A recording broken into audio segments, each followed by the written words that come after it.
I actually made an explanatory video on how and why you shouldn't use a smoking hot hair straightener. As you can see in this video, I tried working the attachment through the hair straightener or working the hair straightener through the attachment. Sorry, you could see it burnt the attachment into flakes actually, because attachment is synthetic. It's not natural human hair. It's not human hair. If you're working with human hair, that would have definitely been a different case. But in this case, we're working with synthetic attachment, so you do not need too much heat. In this video, as you can see, the attachment was burnt, like seriously burnt. You can't even use it to like do anything. It's looking so flaky and all. So yes, you want to avoid this, or else you just damage your attachments. You won't be able to use.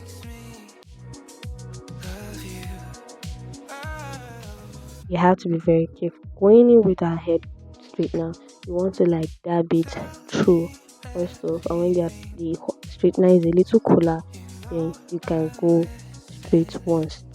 As you can see in the video, I was taking my time to like go through the attachment so the attachment does not get burned.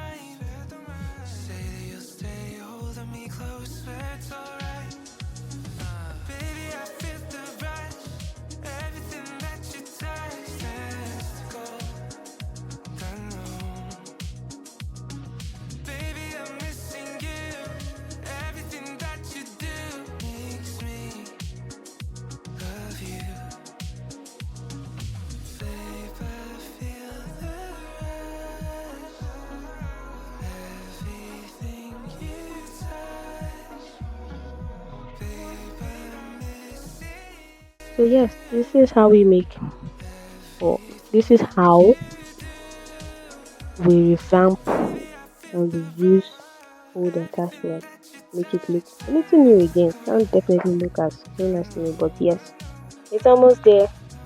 Thank you very much and watch out for our next video. Bye.